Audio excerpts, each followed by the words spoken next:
importance of mathematical model and error analysis and truncational error using truncation error in Taylor series of expansion. So briefly, in this module, in this chapter, we will be looking at mathematical model, basically what is mathematical model, and the techniques of solving mathematical model, and use of numerical methods. Okay, so those will be covered. So we know that in engineering, any engineering problem can be modeled and quantified with a set of equations. So what we mean by mathematical model is any physical problem is translated into a set of equations. Those could be linear, nonlinear, polynomial equations, or differential integral equations as well. So it depends upon the complexity of the problem. We can set up a system of one or system of equations to represent the physical problem. So which is known as mathematical model. So here, basically,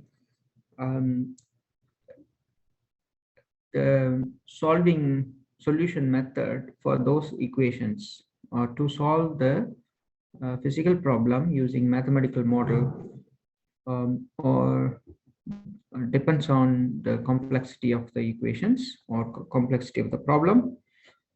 Some can be solved by analytically. As I explained previously, it could be implicit or explicit. If it is explicit equations, then it may be easily solved by analytical solution. So sometimes you need to do a simple goal seeking or a nonlinear optimization or curve fitting method. So in those cases, the mathematical model would be complicated, like for example, implicit equations, model of any second order partial differential equation. So to define particularly about the heat equation or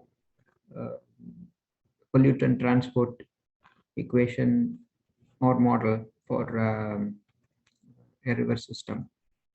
So with those kind of physical problems are complicated to solve analytically. So in those cases, we need to look at the important or the possibility to use the numerical technique. Okay, the mathematical expressions can be different. One be just, for example, if you explain a physical problem verbally, the concentration of reactant A is decreasing with increasing time. So that is a definition or your observation of the physical problem. In the physical problem, the concentration is the main parameter, which is dependent variable. The time is the independent variable. Okay, the concentration of a reactant is decreasing with respect to time. Okay, this is a verbal explanation or a statement to explain the problem.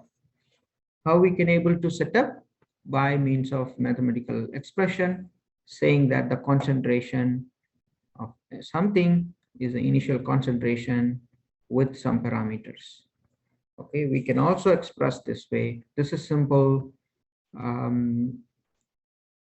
algebraic or polynomial type of equation. So you have time is an independent variable, K1, K2 coefficients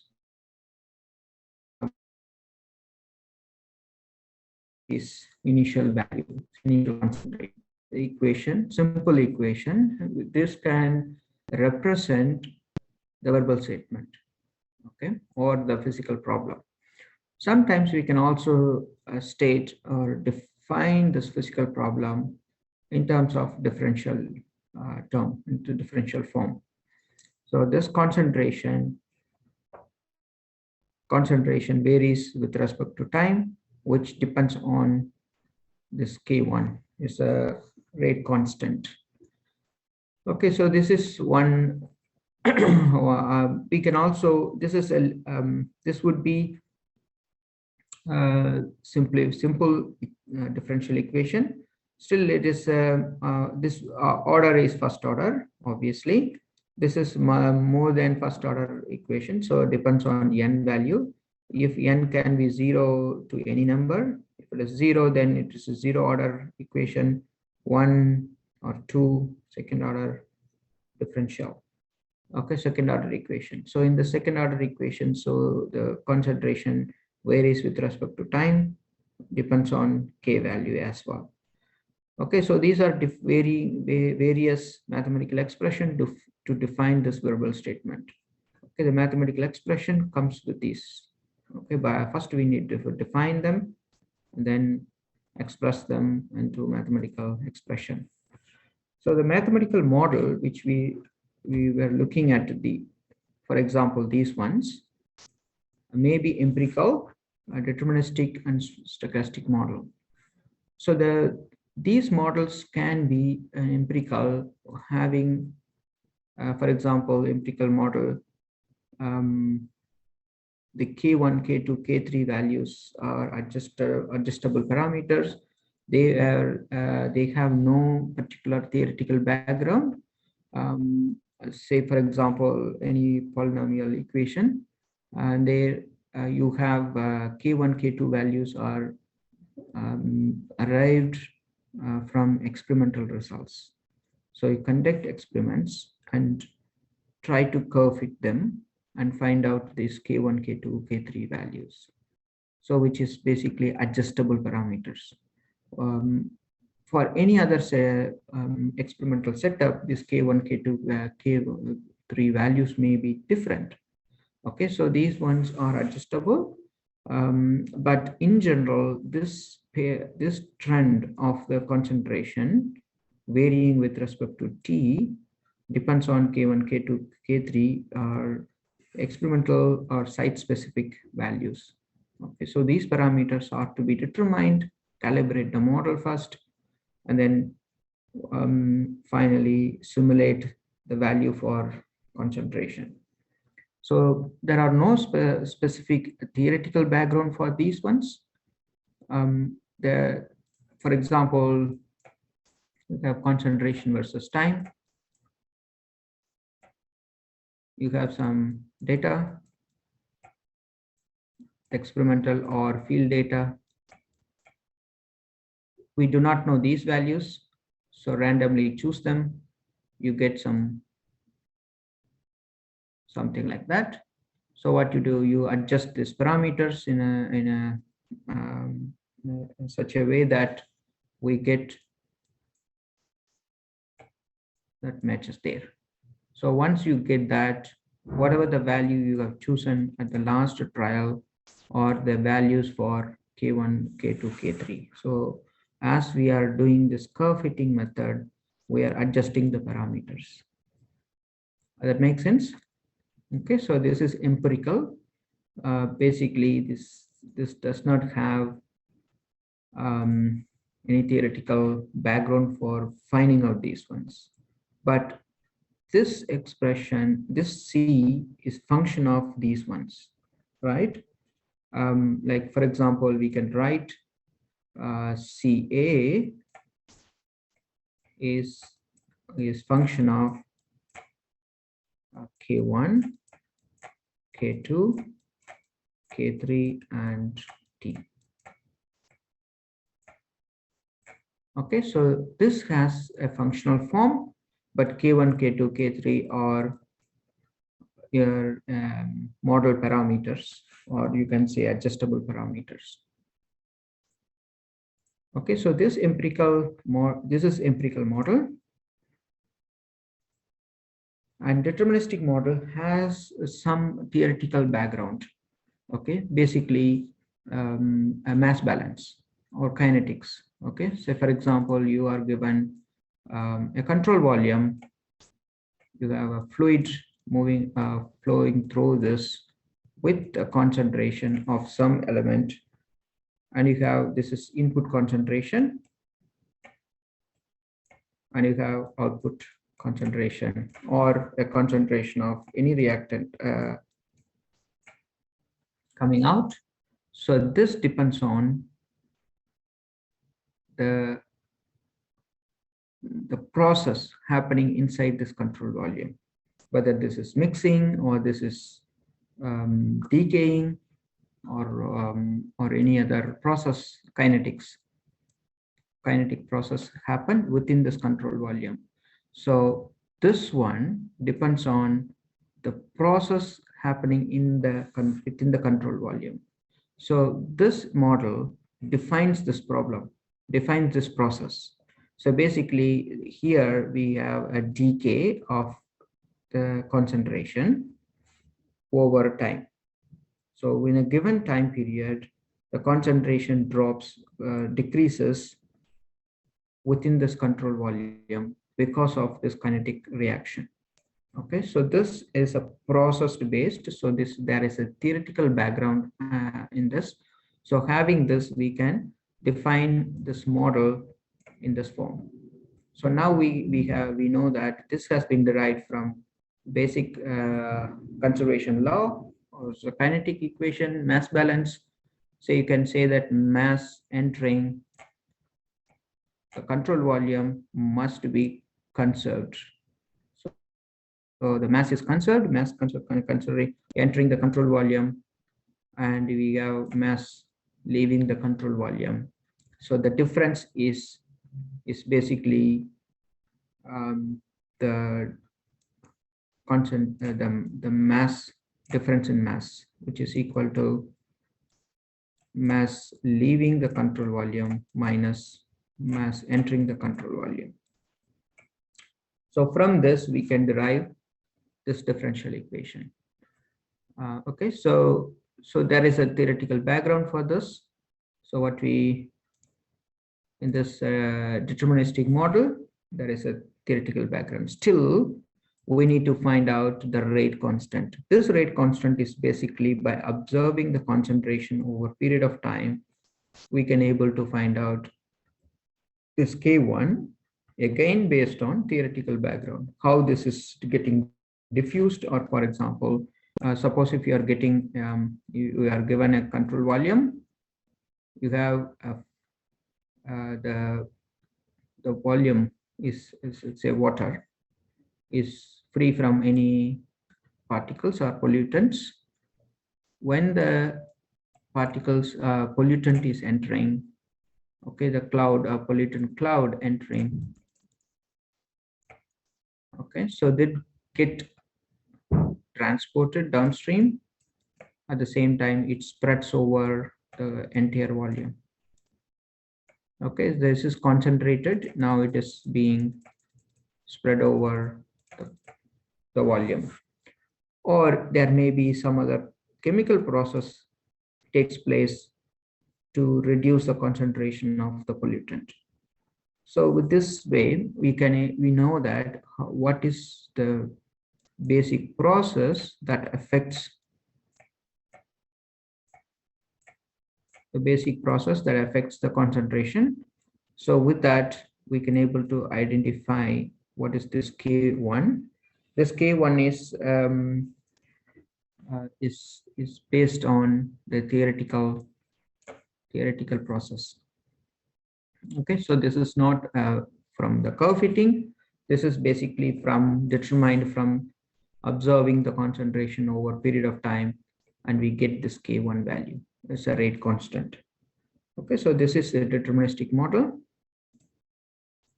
And the last one is, say for example, the deterministic model may be supported with mass balance, energy, rate processes, equilibrium, those kind of stuffs.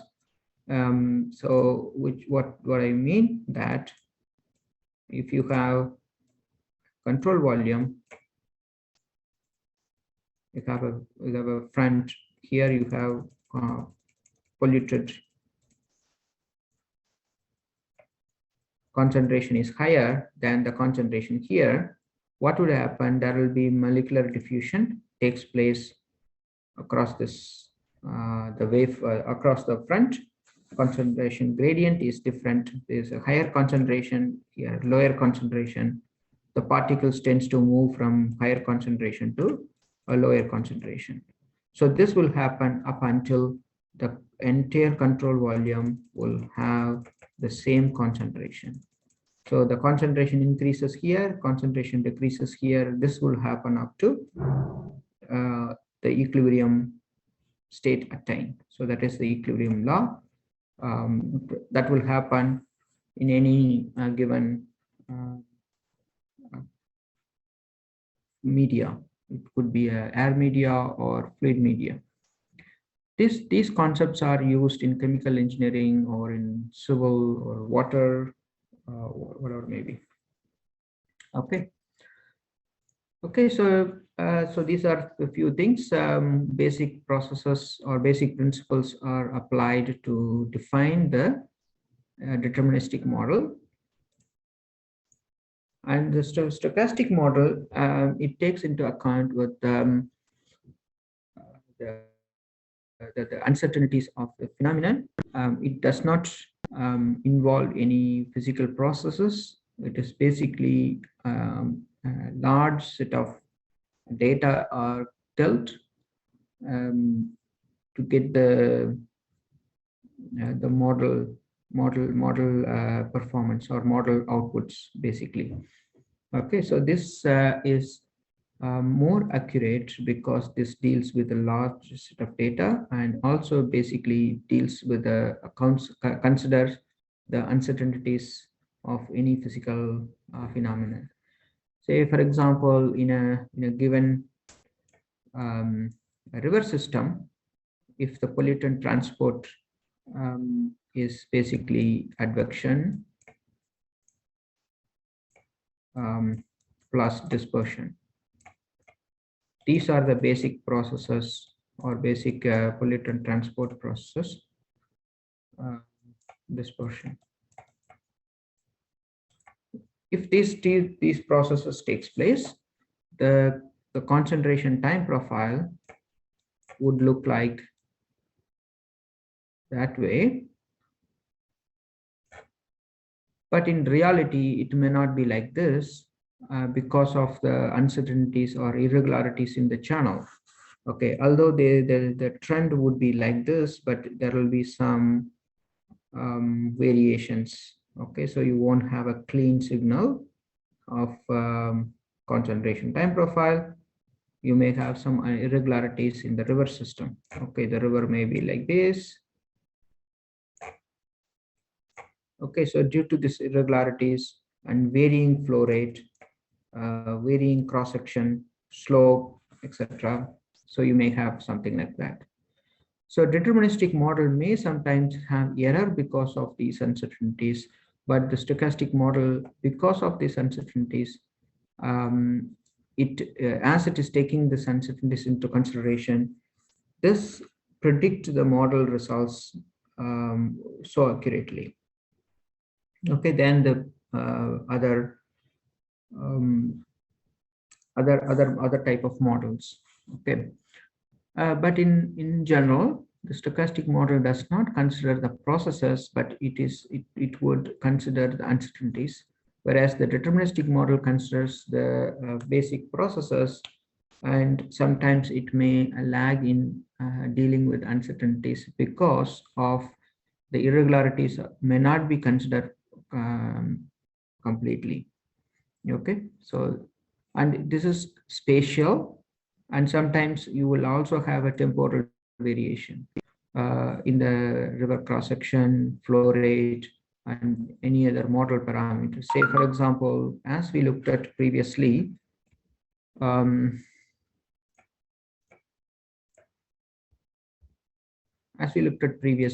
this K1, or this is a simplified deterministic model. We may also have a complicated deterministic model, like a second order partial differential equation also. Will have a number of parameters, model parameters. Here, the number of model parameters is 1, is only K1. but you may have more variables, more parameters involved. Like for example, a heat equation or pollutant transport equation. They are second order partial differential equation with multiple model parameters. So the model parameters are related to, depend on each other, and also very impacted by various other independent variables. So for example, here we have time is an independent variable. In the heat equation, you will have time and space would be independent variable, and the parameters will depend on both time and space, and it is highly variable. So in that case, the uncertainties would be a major impact, so major problem. So deterministic model may fail in that.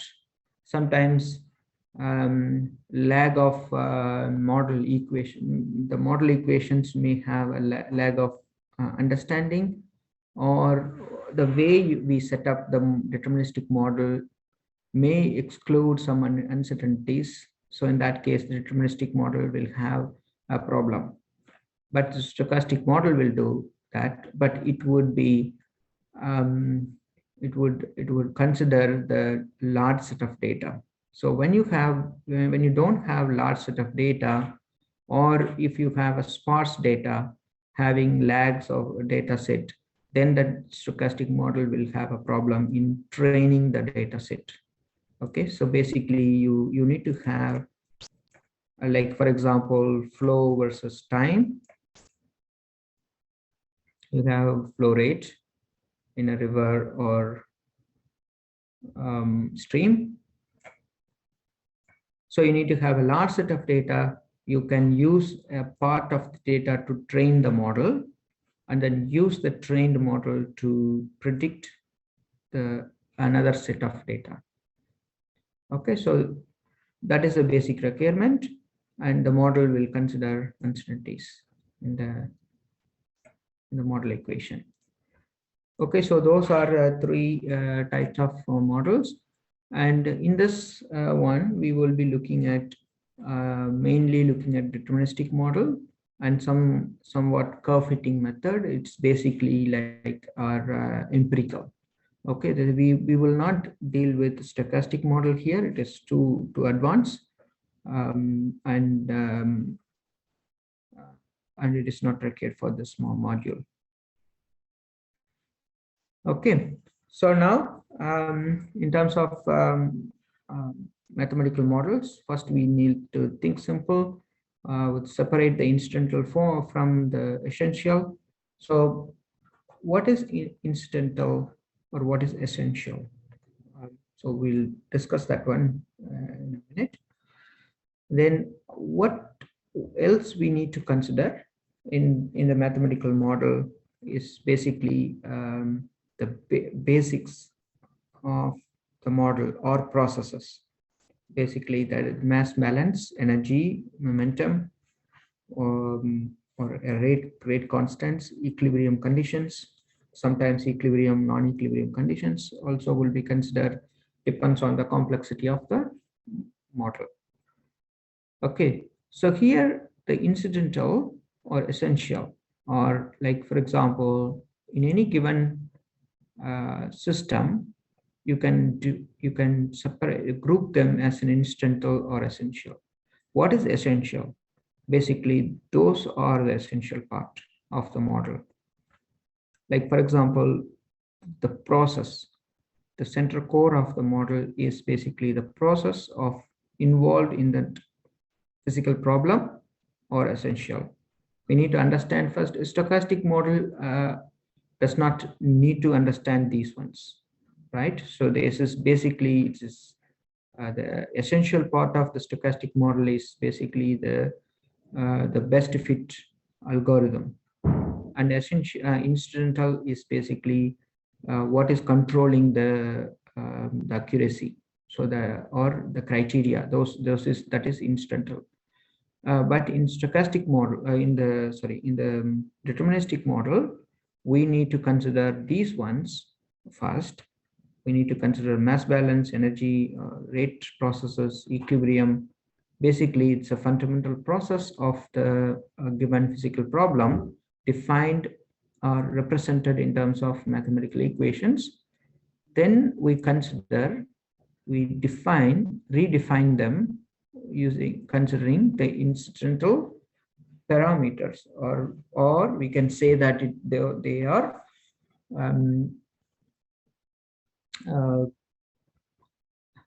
independent variables. Okay, so the independent variables or anything which will be changing instantly, they will control the output. Okay, these are basic processes, but depends on these ones, the output may be varied. Okay, say for example, we have a control volume. The concentration of pollutant within the control volume will be varied, will be defined or controlled by these processes. But what happens, we are trying to plot concentration versus time. If the time is, say, 1 second or 1 hour. Okay, so what would happen? How the concentration time profile look like when the time varies in seconds or varies in hours? So completely the accuracy would vary, would be impacted, because depends on the independent variable, because the concentration is a function of time. With in addition, there will be processed based coefficients will also come into the picture. Okay, so the concentration is function of this. Okay, so as this is independent variable, this concentration would be instantly impacted. So these two are very important for any model setup. We need to understand these ones. Okay, say for example here, concentration of reactant Ca varies with respect to some parameters T1, T2, T3. T1, obviously this is what we understand from this one is when T1 is lesser, then the initial concentration would be much higher than when T3 is higher, or basically T3 is higher for this one. So initial concentration drops quickly for this batch reactor. Okay, so from this, what we understand that the reactant depletion over time, and then different set of data for different temperature, whatever may be. So this is not sorry, this is T is a constant temperature. Okay, when temperature is high, the initial concentration drops, and with respect to time, this depletes more quickly at the higher temperature. So these are the observation from this one. So here, what is incidental, or what is which one is essential? Okay, the essential is basically how this temperature is affecting the concentration. That is essential part. The incidental is basically the time. Okay, so here the most fundamental purpose is our essential part, and the size of the reactor, those kind of stuffs, and the temperature or the incidental factors. Okay, so then, okay, so this is a little advanced now. Okay, now the model, we know the model equation. We set up a model equation for any given physical problem. We defined it, and then what we do is we identified the incidental and essential part. Okay, so here we have time is independent variable. We vary the time. and we get the concentration. So basically, we measure these ones from the experimental data. So we have these two measured. Now what we do, we get this differential, first order differential of that, and we get those ones and see how this is behaving. So from there, we can able to find out this K. Say, for example, here, this is experimental data, and we make use of this model, which is basically derived from deterministic approach, and try to vary the value or the parameters. So here, for example, n need to be determined, okay, for any given K value, n need to be determined. Select a K value, then obviously keep varying trial and error procedure to get n value. So which is not matching. So as we are changing, this would slowly fit with this curve. Then we can able to get this. Once we have a better match, we can able to get this parameter. Okay, so here comes the, so far we have just looked at what is a mathematical model and what is importance of this mathematical model techniques. So we are now looking at the role of numerical analysis for and mathematical model. Okay, so the numerical method.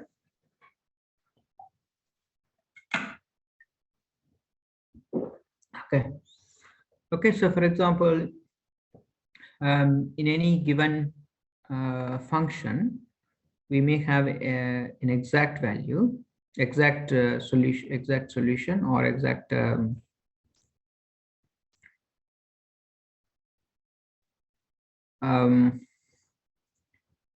okay, we have exact function form, or a solution, analytical solution. Numerically, say here, for example, in this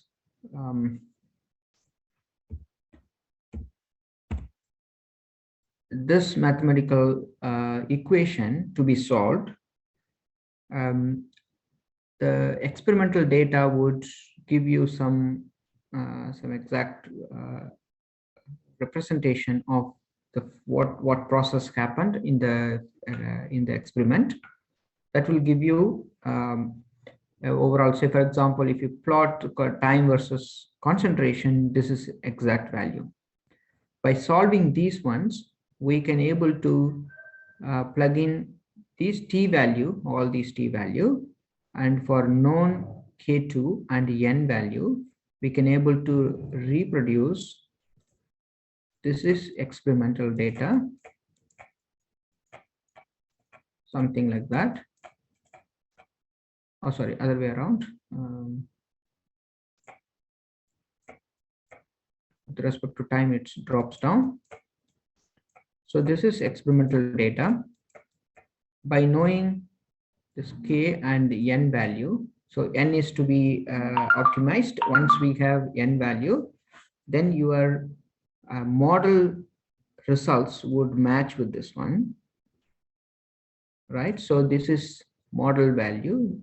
If it is analytical, you will get exactly smooth function. Okay, so this would be a smooth function. But numerically, you may not get, say, for example, if you have a curve, the length of this curve, okay, you might have studied in apt mass. The length of this curve can be estimated by breaking down this one into smaller segments. Get these ones, sum of these ones would be the length of this curve. Suppose if the segments are much larger, then you are approximating. All right, so if you have a much larger, then you have more errors occur. Okay, so if you solve this one and if you have an analytical solution, then you will have an exact solution over that would overlap with the experimental data. Suppose if you solve this one numerically, you have some error occurring. Okay, so that's what I'm trying to say here. After getting after the obtaining the model parameters, if you wanted to solve this one numerically, you have error approximate a numerical solution achieved. So, but the numerical method is extremely powerful to solve these problems, because it deals with sometimes the complexity of the model equations would be much higher. Say, for example, if you have a higher second order partial differential equation, like dou C by dou t equal to minus u dou C by dou x plus d dou square C by dou x square. So this is a simple second order partial differential equation for defining the heat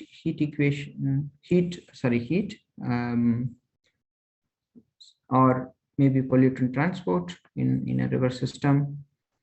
So in addition, you may have like Kc, you may have plus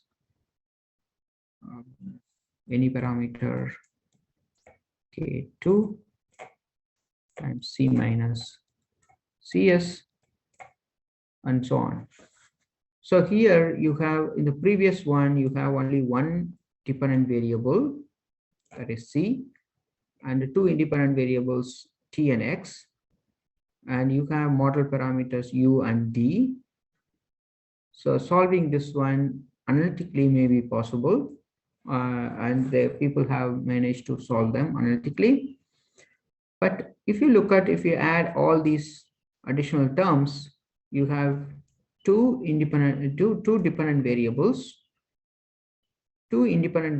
X and T, and you have many other model parameters. So U, D, K1, K2, those are model parameters. The complexity of the problem is much higher. Solving them numerically is difficult. But again, numerical solution for this one depends on how the CS is going to be varying. The CS can also be sometimes defined by dou CS by dou T with some proportional to some function. It depends on some other parameter. Okay, so if this is defined because of this irregularity in the system, or if this is complex in nature, the CS also would be complex in nature.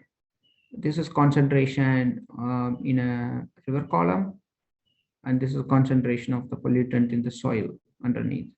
So this is more complicated. Because of the complex nature of the physical problem, we have to define the complex or formulate the complicated mathematical model.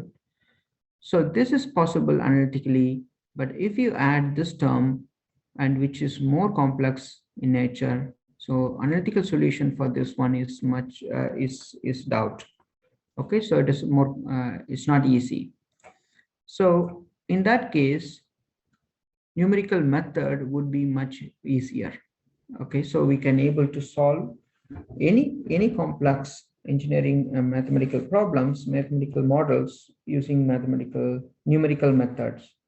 Okay, the numerical method, the level of accuracy and a scheme of the mathematical model are the important ones to consider for to solve any engineering problem. Okay, so for any given mathematical model, we can choose what numerical method we wanted to use it. Say that depends on the accuracy level.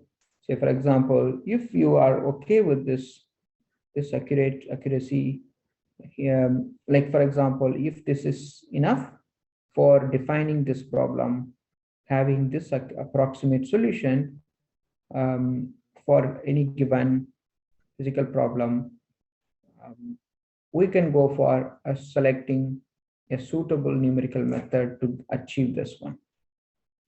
Or sometimes if the problem would need of a more accurate solution than this one, then we have to go for a different numerical method, because the numerical method has various schemes available.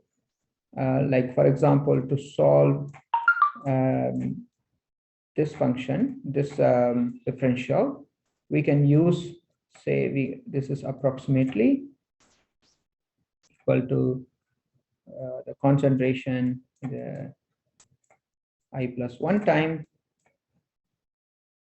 minus concentration of the I time divided by delta t. Delta t, if delta t is much smaller, tends to 0, then we can like a much smaller value. Depends on the delta t, the accuracy level will improve. Okay. So this is a simple example. This is like a just forward difference method. We have also backward difference, central difference methods of numerical schemes available. So depends on the accuracy level required. The numerical method can be used.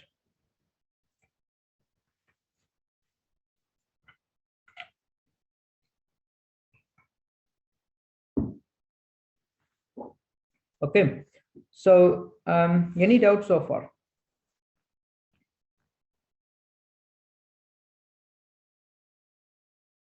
If you have any doubt, maybe unmute and ask, or use chat.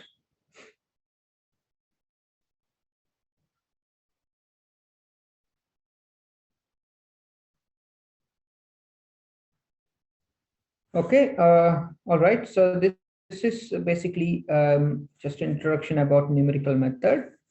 This numerical method or numerical schemes can be any numerical schemes can be used, depends on accuracy level required.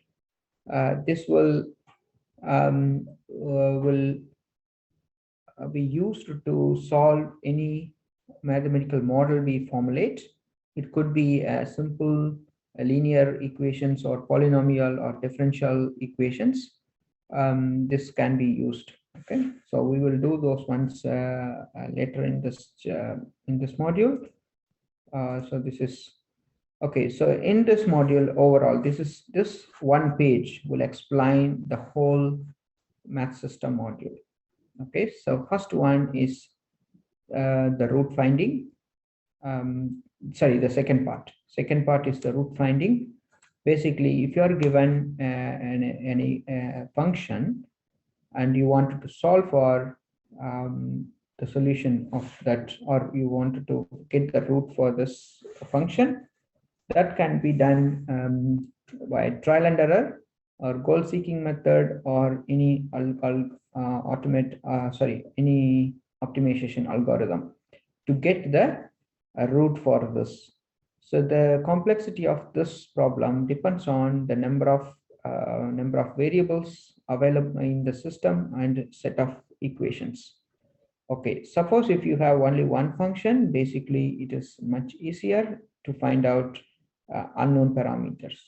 Suppose if you the second part of that is basically we have a system of linear equations and wanted to find out in that case you have more than one unknown in this problem, then it is little bit more complicated. So we can't do this way by simple goal seeking, So we have to solve them by matrix method.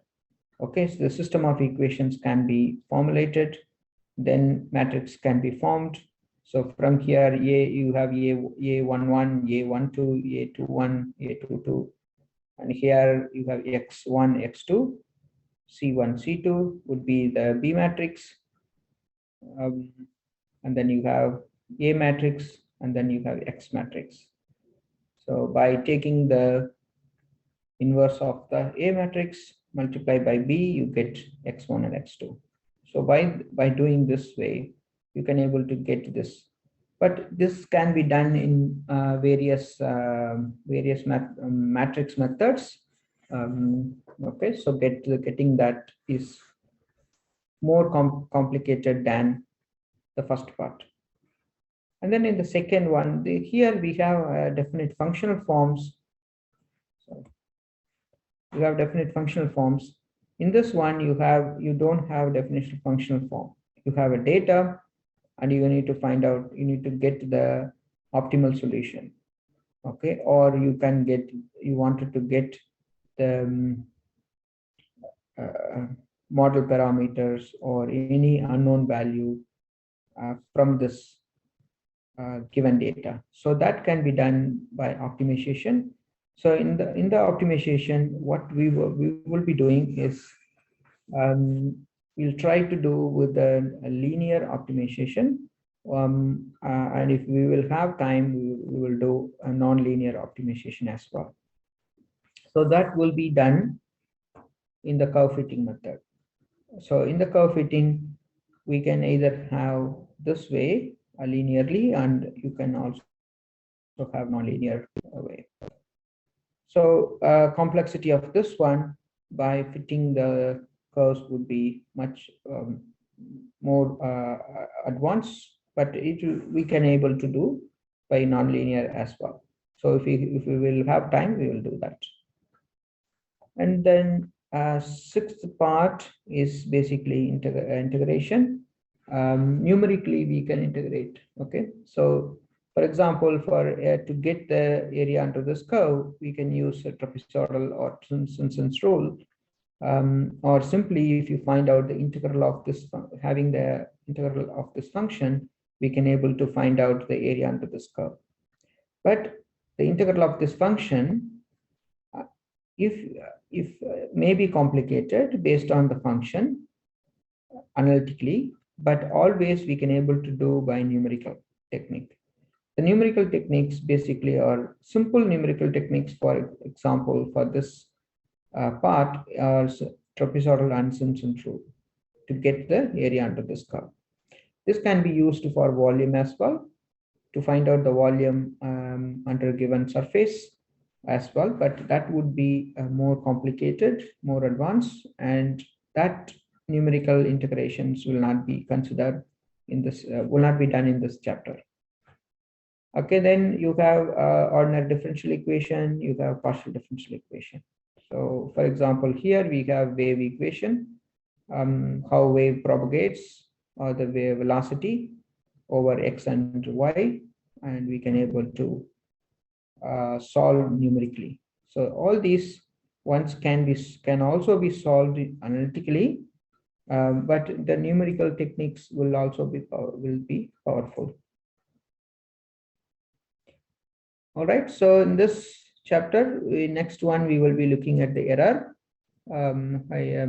As we know that we discussed about the mathematical models are set up for the engineering problem solving, and in these are deterministic models, and as we consider conservation law, the models has been formulated, and now depends on the complexity of the model equations, we are looking at option or solution using numerical technique. So as we are using numerical technique, there will be error. So you need to understand, discuss about approximation and rounding of errors, and we will also need to look at truncation error and Taylor series of expansion, and then error propagation. So these three will be dealt in this chapter. Approximation and rounding error are negligible or smaller, will make a big difference, but it is necessary to, it is important to understand that. And next one is the truncation error, which is basically could be large, and sometimes it may lead to less accurate results, which is important. So we need to understand the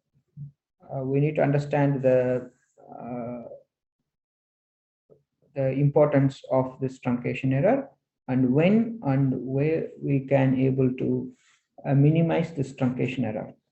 Okay, so there are some simple algorithm, and we will look at some simple examples considering the truncation error.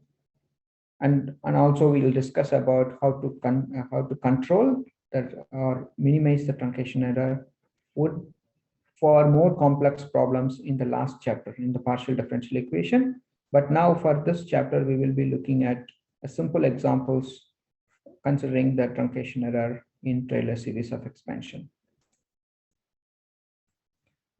All right, I think I have given more a brief introduction about the mathematical model already.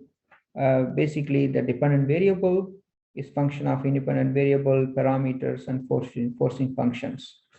Okay, so for example, here any function y is function of x. So x is independent variable, y is dependent variable. So I just talked about this one previous already. So this flow chart will explain this whole mathematical model technique. So this is you define the problem first, understand the nature of the problem, and set up or formulate mathematical model based on theoretical or data driven. Okay, if it is a data driven, this would be regression, or you can say empirical model. Okay, sometimes if the data is huge, then it would be a stochastic model. All right, and if it is a theoretical basis, then this model is deterministic model. And now we say go for problem solving tools. It could be a computer statistics or numerical methods. Okay, so any model solutions, model approach, solution method, it could be analytical solution, or it could be numerical solution or statistical approach. This model can be solved. Okay, then you have a numeric or graphical representation, then comes with interpretation of the results. Okay, and then implementation. Okay, the interpretation and then implementation. So in this process, we will be looking at all these for any given problem.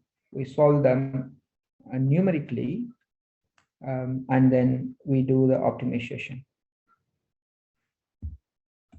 in order to identify and discuss the end results. Okay, so this is overall about the mathematical model, what we are going to deal in this chapter. Okay, some examples. So like, for example, change, say you have a pipe flow, you have the flow entering here in a junction. You have two outflow from this pipes.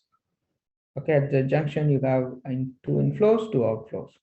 Okay, so any change is basically the conservation law is basically increases minus decreases. So if these two are same, then you have no change.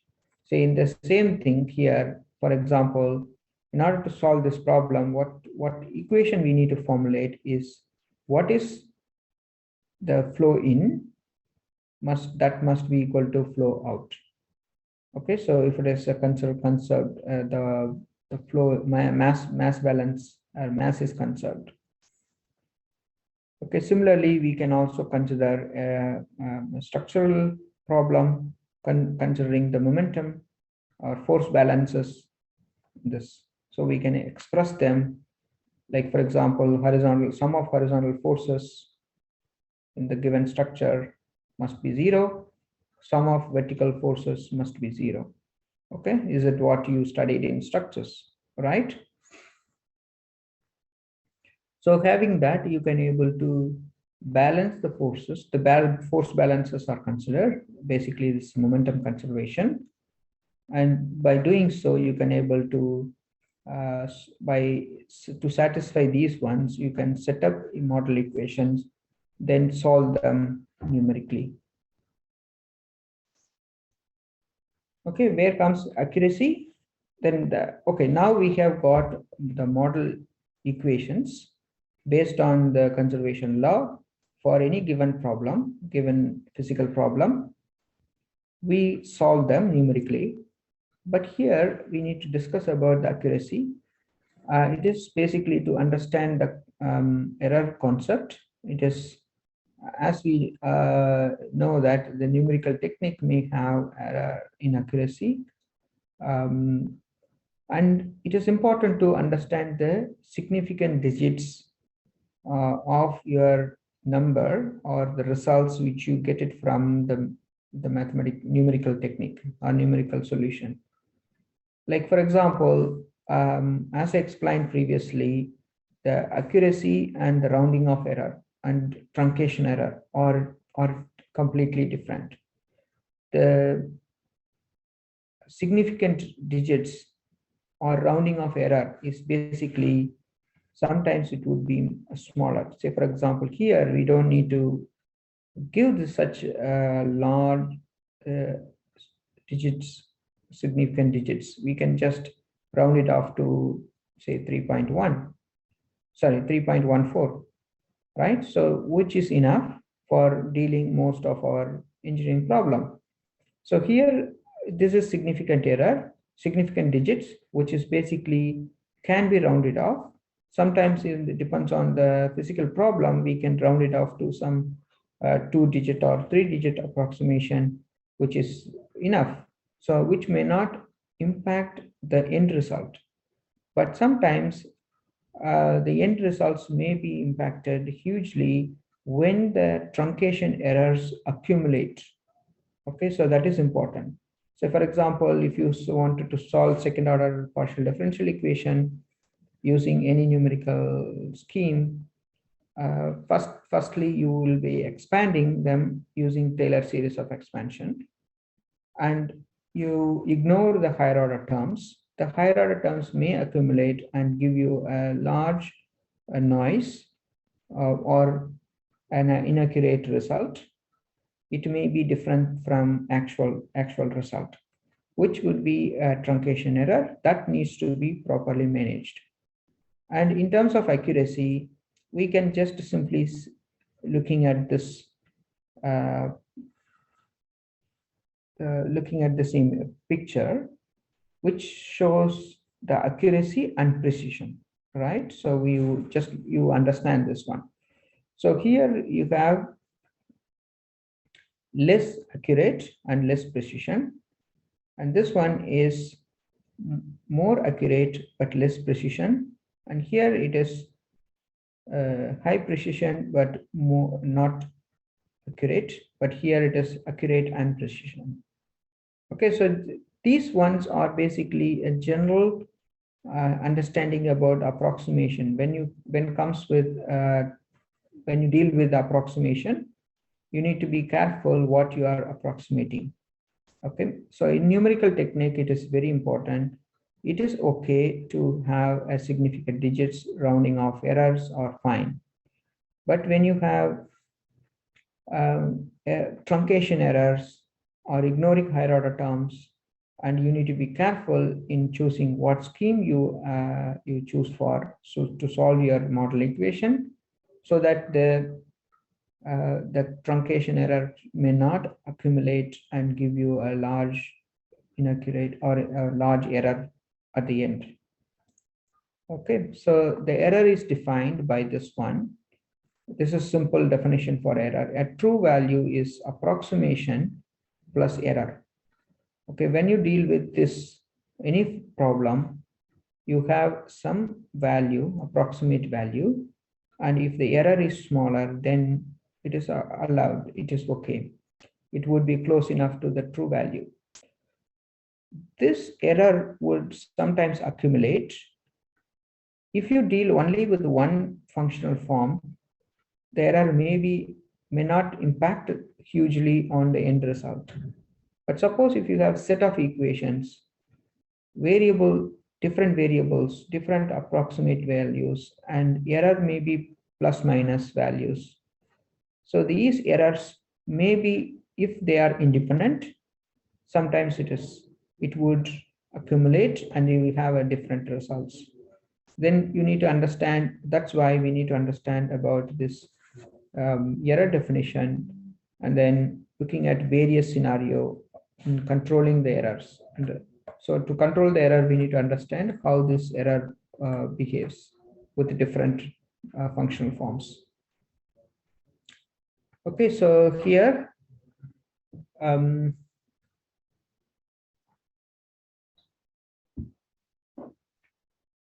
the true fraction relative error, we are looking at this error, which is equal to the percentage is this error divided by the true value, which will give you the percentage of error or true error in 100% in percentage.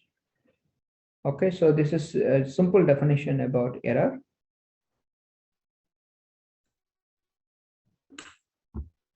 Okay, any doubts so far? So before going into the other.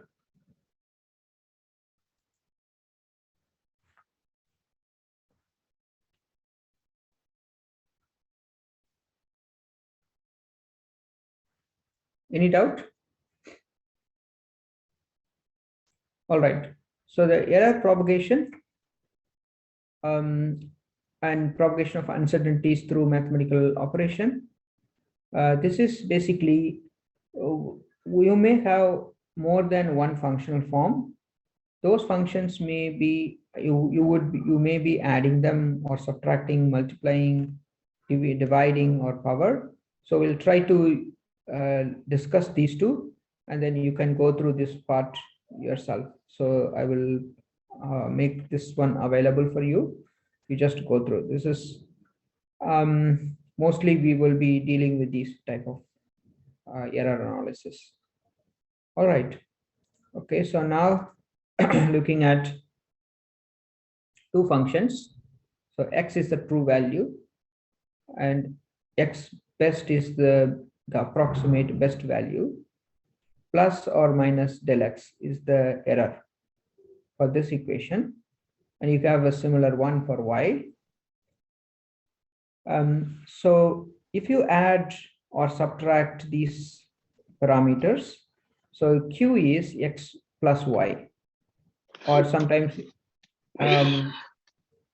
any doubt? Okay, or sometimes you may subtract these parameters to get q. Q is x minus y. So now q, the true value of q is equal to the best value for q or approximate value for q plus the error in q. How do you get this error in q? The del q value, where is q best, or the approximate value of q is basically adding up these two together. All right. Sometimes you may add these two together to get this del q by looking at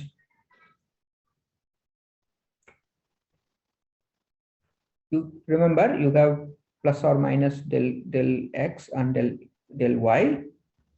The highest possible value for that is basically adding these two together.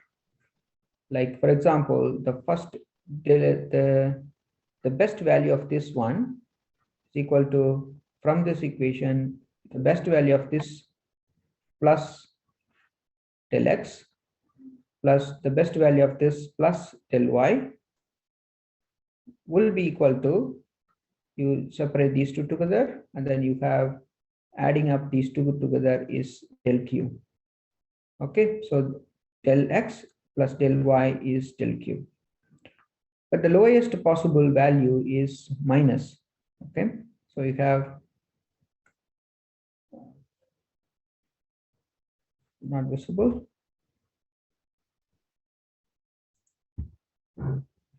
Okay, the lowest value is basically you subtract these two to 2, and then you'll have del q minus del q, which is the lowest value.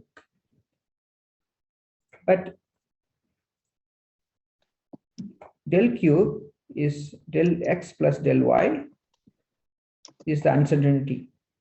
In q is x plus y. X plus y is basically the true values, and q is the true value. Okay, but x true value and y true value contains the approximate or error value del x and del y. Okay, so here this is similar for subtraction as well. So in that case, if you have n number of errors in those equations, n number of equations, you have del q is sum of all these errors. Okay, when that comes, this is when you have a possibly highest possible value or lowest possible value. This del q will vary between these two. But if they are independent, okay, so if they are dependent of each other, like for example, if you have this in this equation, your error is plus del x. In this equation, error is plus del y. Then del q is basically del x plus del y. If they are minus del x and minus del y, then del q is minus del x minus del q. Minus del x minus del y. All right, so they are independent, but if they are random and independent, then we can't do that way. So what we have is just either adding up these two together or subtracting them to get del q. The is a negative or positive value for del q if they are dependent of each other. But in any physical problem, they may not be dependent. They may be random or independent. In that case, how we get this del q? The error in q, which is equal to square root of del x square plus del y square plus up to del z, whatever may be. If you have a number, you'll have this. So this need to be used to get this error in this q. Okay, the error in q is calculated with the best approximate value for x, y, and so on, plus the error in individual ones will be calculated by square root of x del x square plus del y square and so on. Okay, so this is error analysis when you have a random or independent errors, individual errors or uncertainties. That makes sense? Any doubt? So this is when you add them all together. Okay. So this is an example. We'll just go through this example. This is also available in the lecture notes. Okay, so x is 3.52 centimeter plus or minus 0.05 centimeter. Y is this. Now calculate q, which is equal to x plus y. X as approximate values and possible uncertainty or error. Okay, so that is basically is defined by q is q best plus or minus del q. We do not know, x may vary plus or minus 0.5 centimeter. So q cannot be just to calculate based on that. You need to consider these ones as well. So the best value is that error is this for both x and y. And now adding up them together, q best equal to x best plus y best. Add them together, so you get that value. as we consider the uncertainties, and they may not be dependent, because we don't know, this is not defined, what is the relation between x and y. Say for example, if x varies, y also linearly varying, then obviously this error, if this error varies, this error depend on that, this will also vary linearly. That makes sense. If you say for example, if this varies like 1 centimeter, then the error, this uncertainty also would vary proportion to that. If there is a 1 centimeter variation here, the proportion of that would be varied here. With the same proportion, y also would vary. Then obviously del q is basically add these two together. That's it. Then you will get this del q. But here we don't know what is the functional relationship between x and y. Then the del q cannot be calculated based just basically adding these two together. So what we need to do, we use this formula to find out del q, which is del x square plus del y square whole square root over that. Okay, so we do that, we get the error uncertainty, and then q is equal to this quantity plus this error uncertainty value. So you get that. So as we are separating them together, separating them from in this using this equation, so you just express this q best optimal value plus the plus or minus error. This could be a plus or minus. Okay, so that's why we just use that.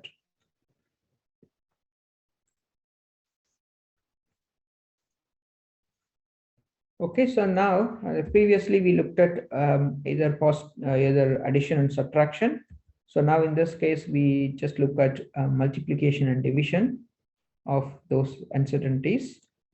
Again, the same thing, same expression, x and y. Now q is x times y or x by y. To obtain this uncertainty, we just substitute again the same thing. Q is q best plus or minus del q, where q best is equal to x best times y best, right? So we have these two, ignoring these ones, we consider these two, we substitute here. The highest possibility, possible value,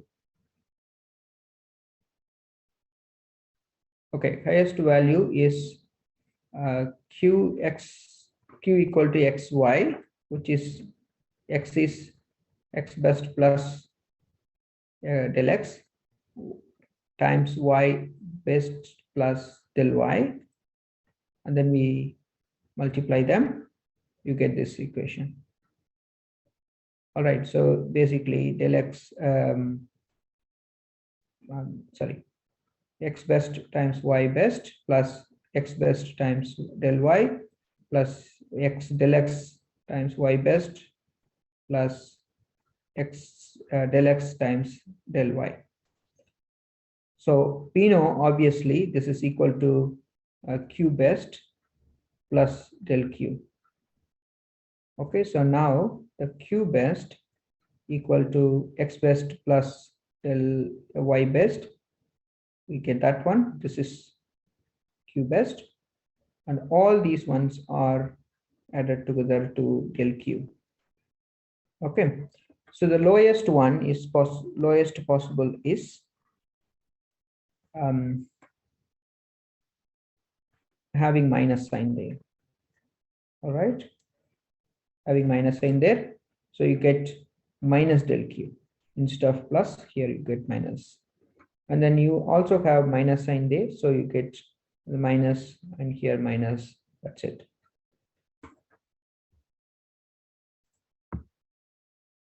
Okay, so this is highest possible and this is lowest possible.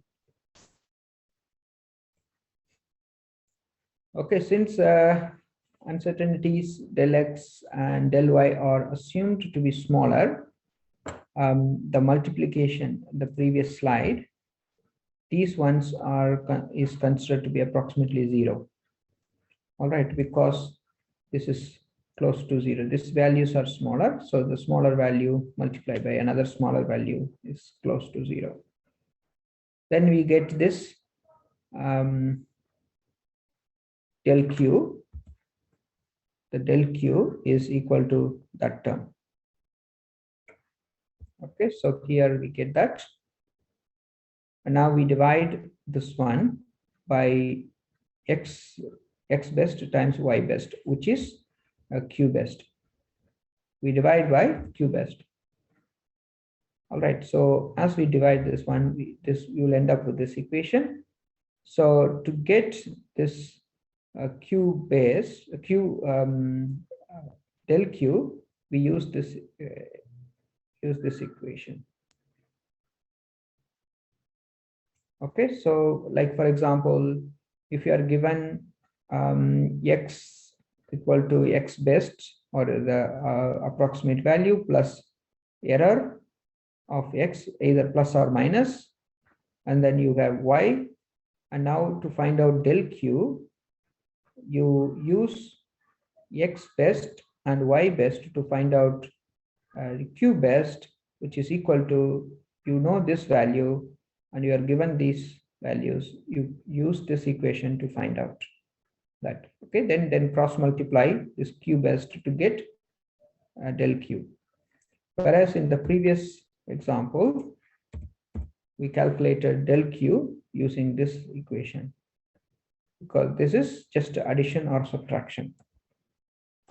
Whereas here, del q is equal to del y by y best plus del x by x best, multiply the whole thing, multiply by q best.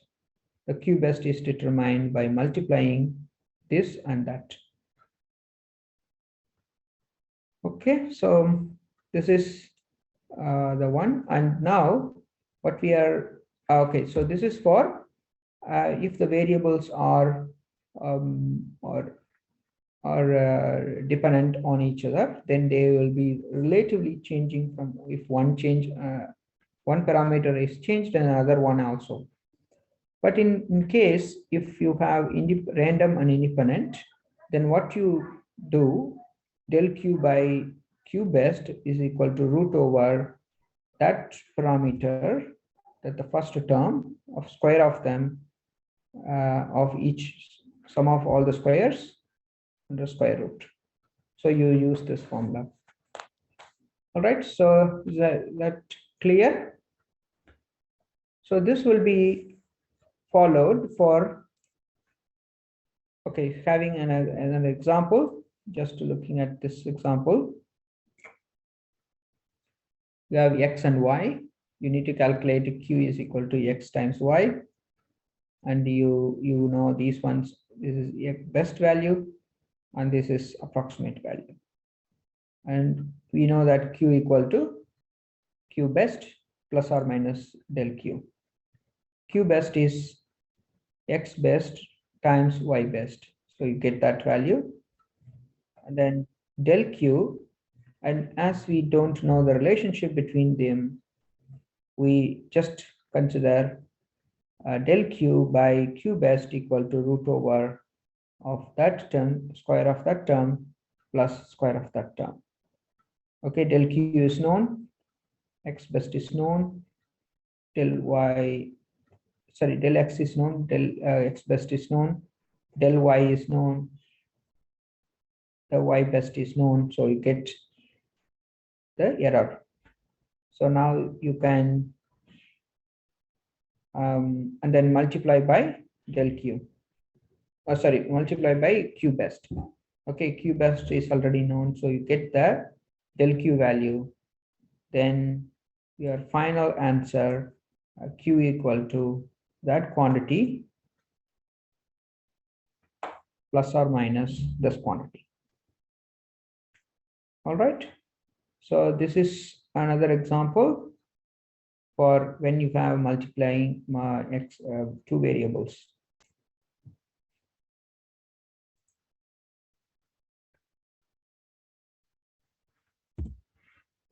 Okay, so this is also applicable when you have divide. If you divide, you can do the similar way.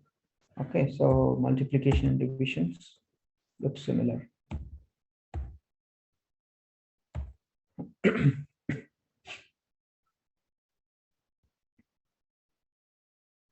Any doubt in this?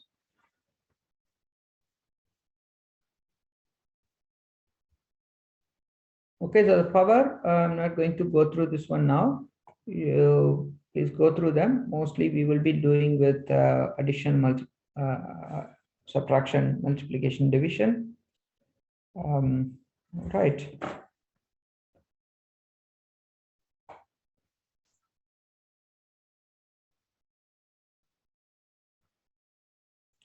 Okay, so this is an important part in this chapter. We have 20 minutes more. We'll try to quickly go through this. And we have truncation error as well. Any doubts so far before I proceed further?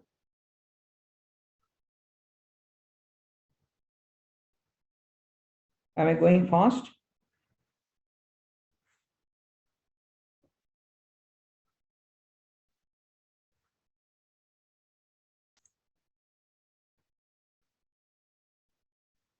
Is that okay to continue?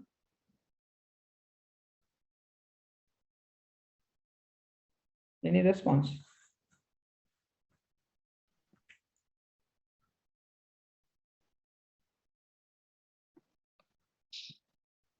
Okay, thank you. Okay. Okay, truncation error is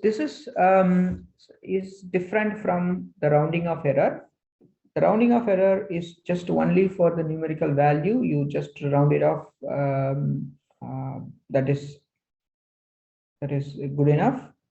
That would be enough for means it is acceptable for a given problem. But the truncation error is different. You are ignoring certain terms in a series, Taylor series of expansion, or in any mathematical equation.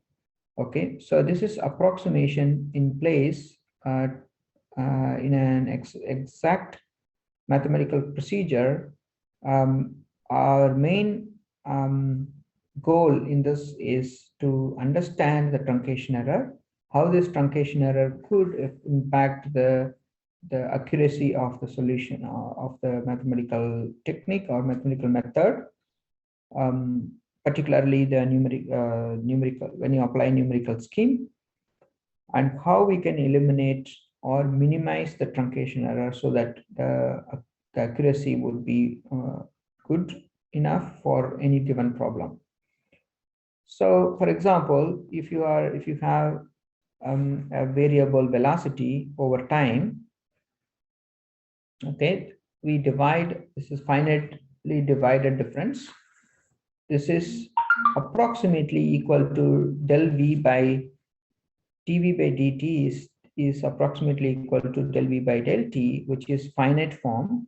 This is differential form. This is finite difference form. Okay. Hardly no difference between them. They are very close. When you have a del value, the del t is much smaller, then we can possibly express your equation in terms of del v by del t. This is the differential form which represents the whole control volume. Okay. Yeah, I will upload the material. Okay, so for example, if you are given a control volume, the variable b is defined by this functional form. The derivative of this v with respect to t is the independent variable, v is dependent on t. For the whole control volume, which is defined based on the process, the function would be defined by dv by dt.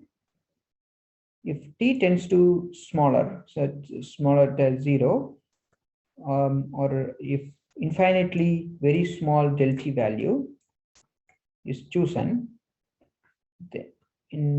for any smaller area within this control volume, considering the control volume has a continuum, then for this smaller area, del v by del t is valid. But this may not be true when you're looking at the full picture. Okay. But assumption for this one is that within this control volume, there is a continuum principle applied. So in that case, you get this. This is equivalent, approximately equivalent to this one. How we can able to define this? Using differential, finite difference approximation. The finite difference expression for this one, del v, is v at a time interval. Say, for example, if you have time grid, so this is time axis, and this is spatial grid. So we are not looking at the spatial grid now, because this is for ordinary differential equation. So we are looking at the time grid. So along the time grid, this is t varies this way. V at t1 plus ti plus 1 is that grid level. Velocity at a time ti at that level.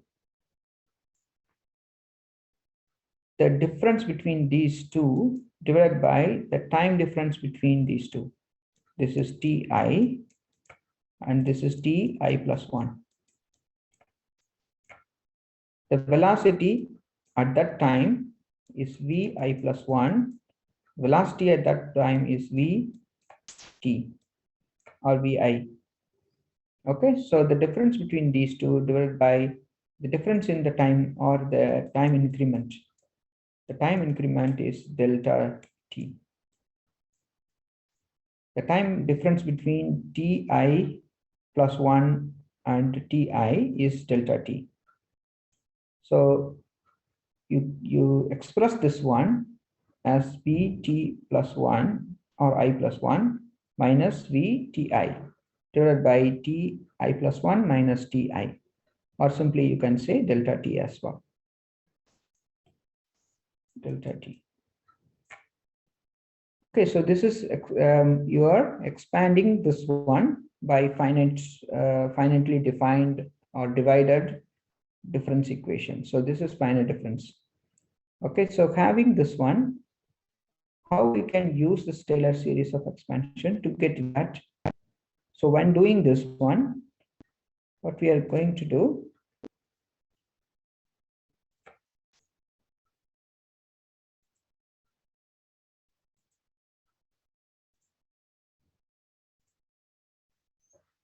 okay, so you might have studied Taylor series of expansion previously. Yes, did you?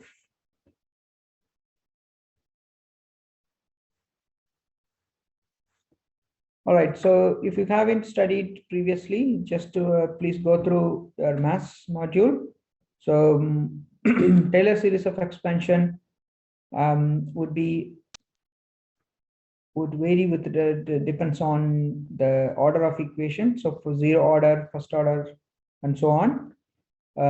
Zero order means you have no derivative terms here. So you have a function, as I explained in any time grid. This is f of xi. This is f of xi plus 1. If there is no derivative terms here, these two would be more or less same. That means they are same, right? So this is zero order derivative function.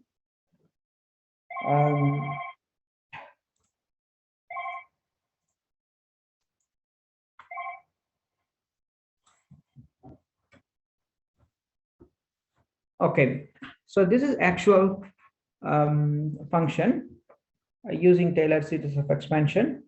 If any function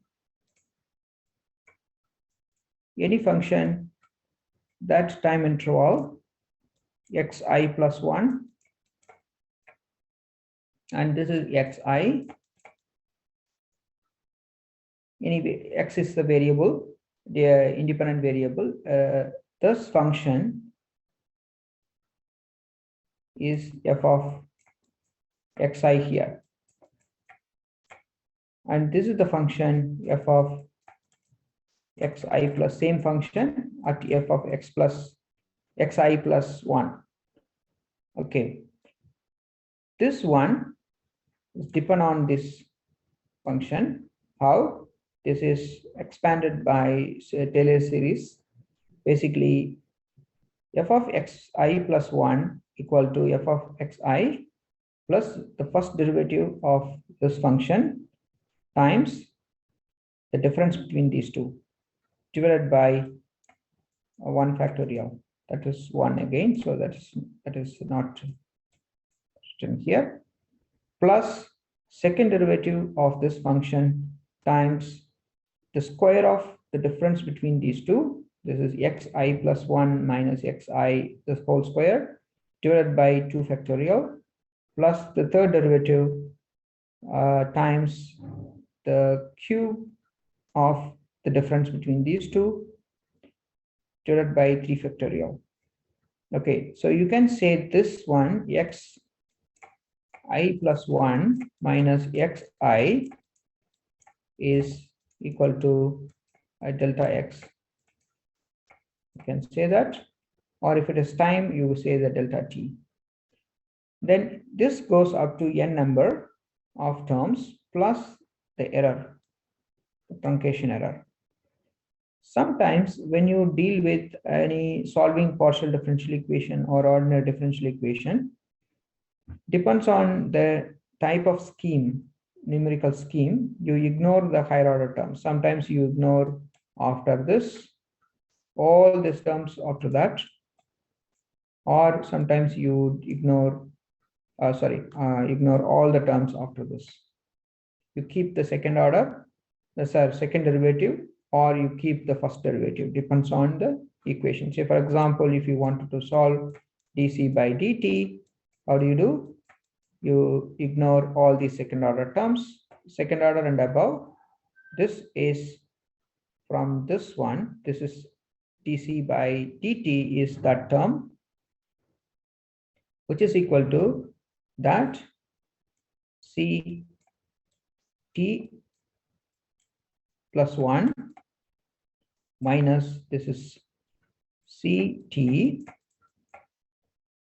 right? You bring it this side, and then this is t delta t. So it is multiplying here, so you bring it this side, so it will divide here delta t. So in this case, you have ignored all the second and higher order terms. Suppose if you wanted to, 1 second.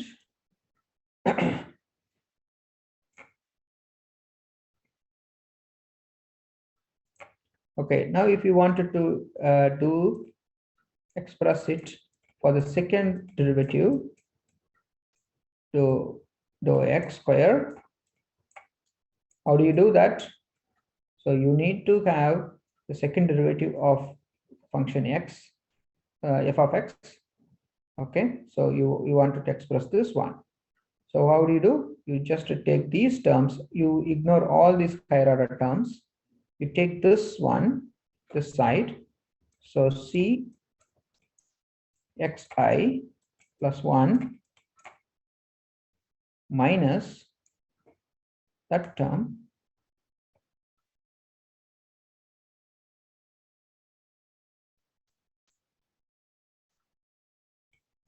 so c oh sorry, 1 second, this cannot be done that way. We need to get another function. So this is basically f of x I plus 1 is that term. And if you have f of xi minus 1, you have alternatively minus sign. Okay, so you have minus sign there, you have minus sign here, all the odd terms will have minus sign, right? When you add these two together, okay, so you get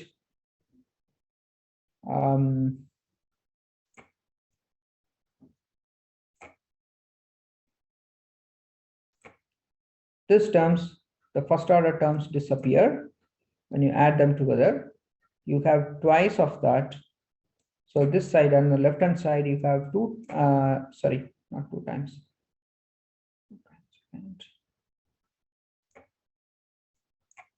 F of xi plus 1 minus f of xi minus 1. This will be in the left hand side. On the right hand side, you have 2 times of f of xi, because we are adding these terms xi minus 1. You get alternatively minus sign because all the odd terms will be minus. All right, so this would be added together. So you will have 2 times of that and 2 times of this, and then this disappear. All the higher order terms can be ignored.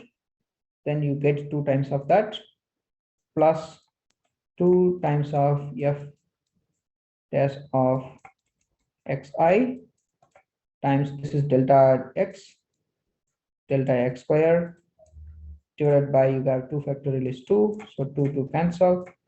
Then you need to get this one, so you take this one this side, so this becomes f of xi plus 1 minus this term 2 times of f of xi minus this term, sorry, this is plus, we are adding, just adding, so plus f of xi minus 1, the whole thing divided by delta x square, which is equal to the second derivative of xi. So if you wanted to get the second derivative, you do this way. This is called central difference. Okay, you can do forward difference, center difference, or backward difference with the different weightages. So what we have done in this one is, this is fine, absolutely fine to have this numerical scheme for any given equation using Taylor series of expansion and ignoring the higher order terms. But what happens, all these higher order terms may accumulate and give you an error. Okay, so in this simple example, having this Taylor series of expansion, you have first term and first derivative, second, third, and so on, nth derivative, plus the remainder terms. This remainder terms will be like from n to up to infinitive terms. Okay, so this is what we need to understand. What would be the value of our n in a given equation? So what would happen? Say, for example, this Rn is a remainder term. If you only consider the first derivative, up to first derivative, this Rn accumulate. This is basically integral form. That means this Rn includes all these terms. If you only consider first derivative. If you consider zero order term, zero order means only this one. That means we are ignoring all of them. The remainder term include all of them because this is integral. So we start from xi to xi plus 1. Okay, so this t is a dummy variable here in order to integrate. And as we are omitting Rn of a given Taylor polynomial approximation, f of xi plus 1 will be equal to f of xi. Okay, so that is expressed here. That is zero order. And in the first order, we include these two. This one equal to first term plus second term. We ignore all of them. And in the third approximation, so second order approximation is including that term. We include all the terms above, sorry, 3 and above, and so on. And the second order terms is basically that one. And then fourth order terms is that one and follows. Adding further terms, we can expand the Taylor series of expansion using this. So we have this one, right? So this Rn is approximately consider up to n plus 1 integral. You can do it in integral form. We can just follow the same way. Okay.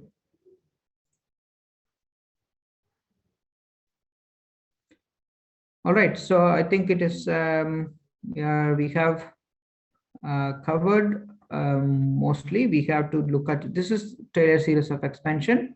We can able to write 1 second. Just basically, this is a Taylor series of expansion. You will be considering that to solve your given problem. Okay, so just you will need to know this equation, and what we are going to do in a numerical example, we are going to analyze what would be this Rn value depends on what order of expansion we are considering. Okay, so we'll take a simple polynomial equation. So I'll show you the polynomial equation. I'm not going to do it now, but tomorrow we will, sorry, next lecture we will do that. Sorry, second. Okay, so this is a polynomial equation we take. So now what we're trying to do is to find out this R value. Sorry, here. This is an equation. So for different, from starting from zero order to fourth order, we try to get Rn value for each one of them and find out how this Rn affects your accuracy of the model. So for example, this can be graphically represented this way.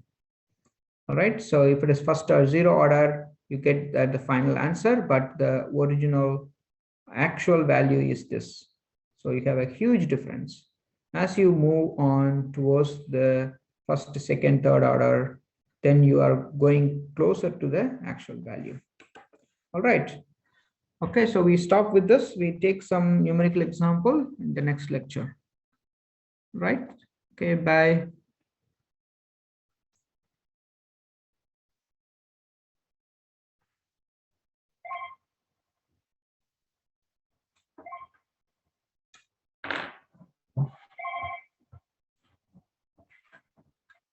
Hi, Uma.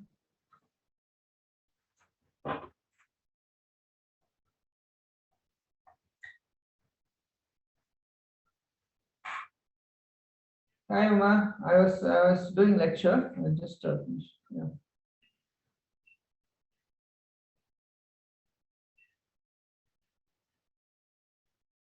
yeah.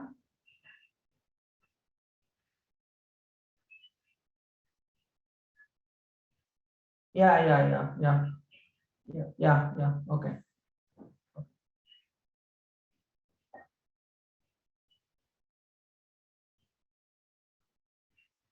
Okay.